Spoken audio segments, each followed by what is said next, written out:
झारखंड लोक सेवा आयोग ने 7वीं जेपीएससी का फाइनल रिजल्ट जारी कर दिया है। लेकिन बड़ा और अहम सवाल ये उठाया जा रहा है कि झारखंड के भूमिपुत्र इसमें से कितने सफल हुए हैं, यानी कि झारखंड के आदिवासी, मूलवासी और जो असली बाशिंदे हैं झारखंड के, उनमें से कितने छात्रों को इसमें सफलता मिली है। आपको याद होगा कि जब पीटी का रिजल्ट आया था उसके बाद मुख्यमंत्री हेमंत सोरेन ने ये कहते हुए बीजेपी पर हमला बोला था कि यहाँ के भूमिपुत्र ज़्यादा संख्या में सफल हुए हैं, लिहाजा यहाँ के मनुवादी जो है सोच के लोग हैं उनके पेट में दर्द हो रहा है। इस वक्त हमारे साथ मौजूद हैं जेपीएससी की विभिन्न परीक्षाओं में शामिल होने वाले दिलीप कुमार। दिलीप जी, आप लोगों ने कुछ देखा है रिजल्ट में कि जो सवाल ये उठ रहे हैं ना कि झारखंड में जो बच्चे हैं उनको जगह मिली है कि जेपीएससी में, खासकर एससी, एसटी और झारखंड के आदिवासी, मूलवासी।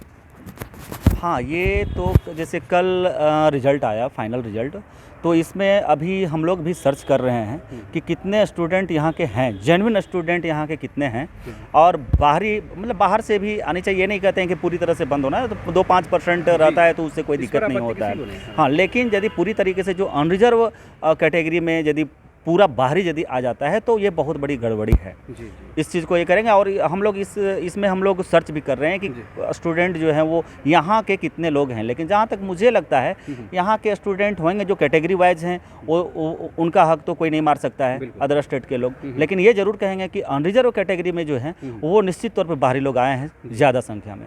ये जो पीटी में जो संख्या दिखी थी उसमें ज़्यादातर भूमिपुत्र नज़र आए थे, क्या लगा उसी अनुपात में सफल हुए हैं मेंस में? नहीं, पीटी में भूमिपुत्र जो बोले थे सीएम साहब, वो पूरी तरह से वो गलत बोले थे, क्योंकि जब रिजल्ट जब हम लोग देखे तो उसमें बाहरियों की संख्या ज़्यादा थी, जो अनरिजर्व कैटेगरी में हम ये कहते हैं। क्योंकि यहाँ पे कैटेगरी वाइज यदि कहें कि एसटी, एससी तो यहाँ के लोग हैं, ठीक है। ईडब्ल्यूएस जो बनाते हैं वो लोग, जिनको यहाँ पे रिजर्वेशन मिला गया है, मतलब दिया गया है, तो वो तो यहीं के लोग रहेंगे। लेकिन बाकी जो अनरिजर्व कैटेगरी हैं वो यहाँ के कम नज़र आए हैं, चाहे वो पीटी हो, चाहे वो मेंस हो, चाहे इंटरव्यू के बाद जो फाइनल रिजल्ट मिला है, इसमें भी बाहरी लोगों की संख्या ज़्यादा है। ये जो आरोप लगाया जाता है विभिन्न छात्रों के द्वारा, छात्र संगठनों के द्वारा, कि सीटें बेच दी जाती हैं, आप लोग भी जैसा आरोप लगा रहे हैं, तो क्या उस बात का आशंका इस 7 जेपीएससी में लगाई जा सकती है? अब पूरी तरह से बिल्कुल लगाई जा सकती है, नहीं मतलब पूरी तरह से ये अनुमान नहीं, मतलब ये सच है, ये प्रत्यक्ष, ये प्रमाण हम लोगों के पास हर तरह की मतलब प्रमाण है। लेकिन प्रमाण हम लोग किसके पास जाएं?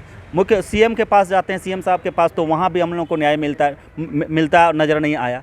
हम लोग फिर गए राज्यपाल महोदय के पास, वहाँ भी कुछ नहीं दिखा। कोर्ट गए तो कोर्ट में तो कोर्ट का तो देख ही रहे हैं चक्कर की क्या है, कहीं से भी हम लोगों को न्याय मिलने का मतलब वो ये दिखता ही नहीं है। तो अब सवाल ये है कि चूँकि परीक्षा हो गई, रिजल्ट भी जारी कर दिया गया, आगे इसमें सुधार हो, इसके लिए क्या कुछ होना चाहिए जेपीएससी के स्तर पर और सरकार के स्तर पर?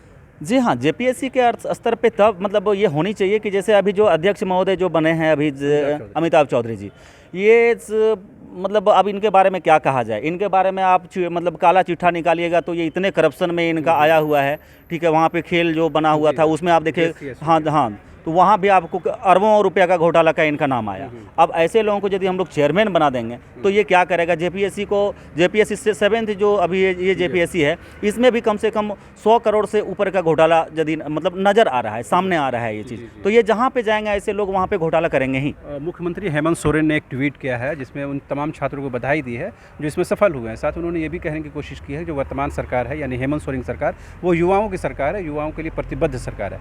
आप ऐसे नौजवान, बेरोजगार नौजवान, आपको इस सरकार के इस वाक्य पर भरोसा है? भरोसा मुझे क्या, यहाँ पे जितने भी लाखों छात्र हैं, किसी को भी भरोसा नहीं है। ये गवर्नमेंट क्या मतलब भरोसा ही उड़ गया है, सरकार से भरोसा ही उड़ गया है, खास करके यहाँ के जो जितने भी नौजवान हैं।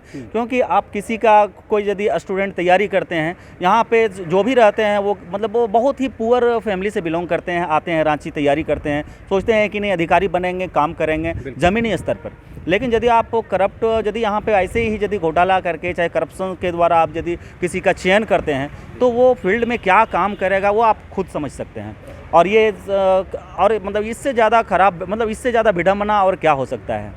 तो गवर्नमेंट से मेरा एक, कोई भी गवर्नमेंट हो है ना, चाहे वो अभी जो मतलब ये गवर्नमेंट है, इनसे भी मतलब एक ही अनुरोध, विनती स्टूडेंट करता है कि कम से कम स्टूडेंट के हक को मत मारिए।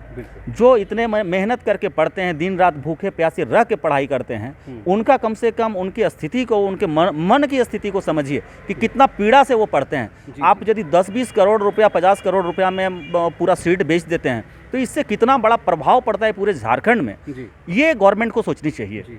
आपको ये भी बता दें कि दिलीप जी जो 4th जेपीएससी से लेकर के 7वीं जेपीएससी की परीक्षाओं में खुद शामिल हुए हैं, उन परीक्षाओं को अपनी नज़रों से देखा है। अब सवाल ये उठता है कि 4th जेपीएससी को आप छोड़ दें, तो उस दौरान से जो गलतियां होती रही, क्या 7 जेपीएससी में उसको कंटिन्यू रखा गया है या कुछ सुधार हुआ है? क्या कुछ भरोसा है? नहीं, सुधार आप ये बोल सकते हैं इसमें कि ये जल्दीबाजी में ये निश्चित तौर पे मतलब 1 साल 1.5 साल में ये 7th जेपीएससी को क्लियर किए। लेकिन यदि करप्शन की बात करें तो सबसे ज़्यादा करप्शन इस जेपीएससी में दिखा है। 7th से जो 10th का जो था ये, इसमें सबसे ज़्यादा गड़बड़ियाँ दिखी। जी जी, तो मतलब ये है कि जेपीएससी भले ही परीक्षाओं को सीमित समय में करा करके रिजल्ट जारी कर दिया है, लेकिन जो इश्यूज़ हैं, जो प्रॉब्लम्स हैं, वो अभी भी एग्जिस्ट करती हैं। उसमें जब तक सुधार नहीं होगा तब तक जेपीएससी को फ्री और फेयर तरीके से एग्जामिनेशन कंडक्ट कराने के लिए बधाई नहीं दी जा सकती। नहीं नहीं, बिल्कुल नहीं दी जा सकती है, क्योंकि आप 1 साल 1.5 साल में आप कंप्लीट करा देते हैं और फिर भी वही आप मतलब जो पिछले मतलब जो विगत चल रहा है 1st 2nd 3rd चाहे और फिर मतलब 6th जेपीएससी को ले लीजिए, 7th को भी यदि आप उसी तरीके से आप यदि करते हैं, वैसे ही करप्शन इसमें भी आता है, तो फिर सुधार कहाँ से हुआ? मानते हैं कि आप 1.5 साल में आप एग्ज़ाम को पूरा किए, लेकिन करप्शन में कोई भी सुधार नहीं हुआ और बढ़ा है। ठीक है, तो ये थे दिलीप जी जो विभिन्न जेपीएससी की परीक्षाओं में शामिल हुए और उन्होंने फ्री एंड फेयर तरीके से जो जेपीएससी के दावे किए जाते हैं कि एग्जामिनेशन उन्होंने कंडक्ट कराया, उस पर सवाल खड़े कर रहे हैं। साथ ही इन्होंने वर्तमान जेपीएससी से और वर्तमान की हेमंत सोरेन सरकार से ये एक आग्रह भी किया है कि कम से कम छात्रों के साथ हकमारी नहीं की जाए। छात्र 8 घंटे 10 घंटे 20 घंटे पढ़ाई करते हैं, भूखे प्यासे रहते हैं, आर्थिक विपन्नता के बावजूद आकर पढ़ाई करते हैं, गाँव देहात से आते हैं, लिहाजा कम से कम उनके साथ जस्टिस किया जाए और उनको जो रोज़गार देने का जो वादा कमिटमेंट किया गया है उससे पूरा किया जाए।